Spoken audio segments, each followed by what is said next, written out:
So for my presentation, I'm doing Anselm of Canterbury for the church history class. So I might just dive right in. So Anselm was kind of fun to research. He seemed to be an overall really cool guy, very well loved and well respected by the monks and people around him, and he contributed a lot more than I thought actually to Christian thought and Christian theology. So he was born in 1033 in Italy, wanted to be a monk from a very young age, but due to his mother dying and then his having a rocky relationship with his father, he didn't really realize that until later on after his teenage years. And so he leaves home in search of an education and moves to France in Normandy in 1059, where he becomes a monk at the famous monastery in Bec. And so he studies under a famous teacher called Lanfranc for 3 years, and then after those 3 years, Lanfranc moves on to become an archbishop. And so Anselm actually takes his place in the monastery, teaching those around him and the youths and stuff like that, which is super significant because he'd only been there for 3 years. But that just kind of shows how adept and how intellectual he was in terms of philosophy, theology, logic, and argumentation. And so that's whenever he started writing his works and mainly over the nature and character of God and how the ideas and what those implications mean. And so he would meditate a lot over scripture, pray a lot. He would fast a lot, and so he was just a very disciplined, all around wholesome monk. And so he was promoted to abbot of Bec and served there until the death of Archbishop Lanfranc in 1089. So shortly after his death, the king needed to find an archbishop to take his place, and so in 1093, Anselm was consecrated to the church as archbishop against his will. They literally had to pick him up and take him to the ceremony to be consecrated because he did not want it at all. He didn't feel like he was very he had the political finesse to be able to be in such a position, but he did well in it. He fought for the people against the monarchy and fought for land rights and against taxes and things like that. So obviously it caused a lot of strife between him and King William Rufus. And so he goes to Rome to visit the Pope, which he was well received. So it kind of just shows he was very well liked beyond just his region. And so he goes out to deal with doctrines of the Trinity and the Incarnation, and produces some of his biggest works, which we'll talk about a little bit later. And so during this time that he's gone, King William actually dies and is replaced by King Henry I. And so whenever he hears the news, he actually bursts into tears. And so again, that kind of talks to his to his character, that even someone who he never really got along with, would always argue with, he still felt sadness for his passing. And so I thought that was a cool thing about him. So he has problems with King Henry, they're not really resolved, and so he goes into exile again because him going to the Pope was kind of his exile in a way. And then returns to Canterbury in 1106 when everything is reconciled.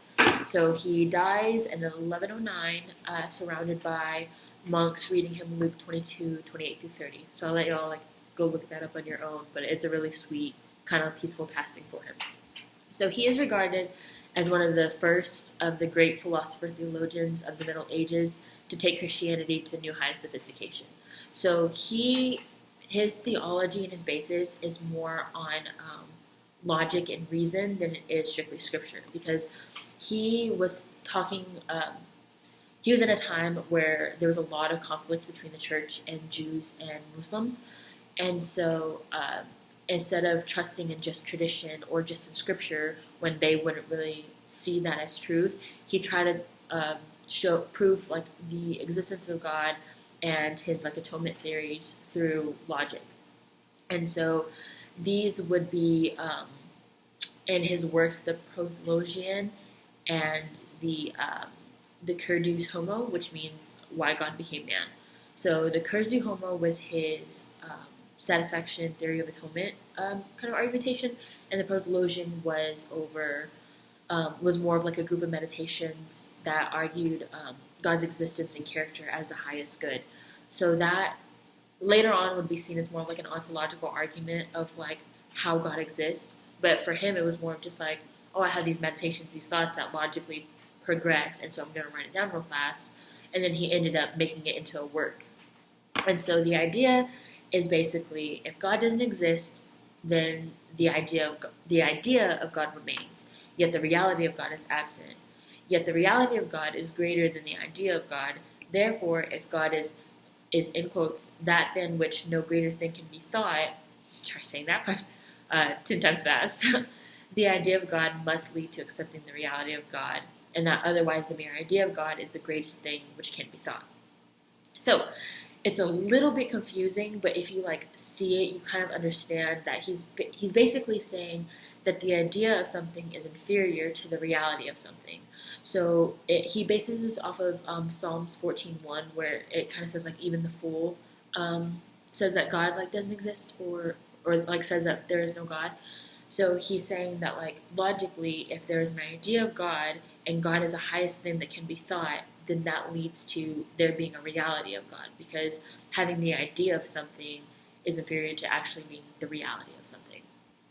And so at the core of his argument and kind of how he approaches theology is the appeal to reason and logical argumentation, exploring the implication of where these ideas lead and how the gospel is rational and can be shown to be rational and not just like he believes in faith. He believes that there is that element, but it's not strictly like, oh, faith, it's all subjective. He's saying like, no, it's rational, and this is how you can logically come to these conclusions. So so that was on his argument for the existence of God.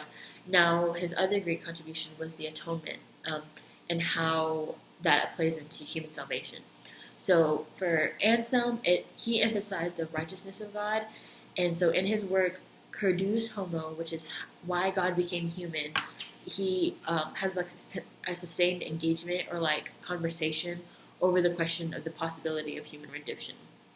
So this argument became like kind of the foundation for our theories of atonement. So this is his theory of his satisfaction theory of atonement became the foundation for like Calvin and Luther and basically like Protestantism like in general.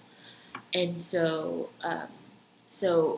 in the summary of his theory basically says that God is totally and utterly obliged to act according to the principles of justice throughout the redemption of humanity.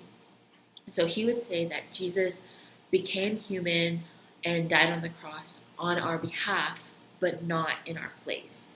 And so the satisfaction theory basically says Jesus didn't take on the punishment of God, like the full wrath and punishment of God, but he instead made a reparation so God doesn't have to punish anyone. So the emphasis is on the account of sin. So because of sin, humanity now has the obligation to offer God an infinite satisfaction which only God can meet. Therefore, a God-man would have had to have been like the way in which we get our salvation. So him being God gives us the ability to die and to satisfy that, but the obligation as a human is he had to be man so that he could pay that satisfaction in order for us to have forgiveness. So he kind of bases his doctrine off of feudalism, and so during the Middle Ages, during this time that he lived in, he sees like feudalism, so like you have the king, and then you have the lords, and the lords would have a bunch of land. So you'd have the lords and the knights and things like that. And then you have the serfs and the servants who would serve the lords, who could live on the land in return for like obedience and so they would like cultivate the land, do food, serve, whatever, and in payment they would get protection and like fight for the lords and stuff. So he would use this as like us sinning would be robbing God of his honor, and like God obviously like he couldn't take that, like that's not okay. So in order to pay back his honor, to satisfy that obligation, Jesus had to come down, and so it had to be a God-man theory. So that's how he kind of comes into his doctrine of incarnation and atonement and things like that. And so later on, so like in his theory, there are a few holes. So again, he would say that Jesus came on our behalf. He didn't come in our place. And so Thomas Aquinas would kind of like clarify issues with the argument, and then from there, other theologians would build off of that. But basically, Anselm was the foundation for this thought because he came at it logically. And so his theory was more of the again, like kind of like the foundation and something to be built off of. So that was Anselm of Canterbury. He was very interesting to research. I actually enjoyed it a lot more than I thought I would. And so hope you enjoyed.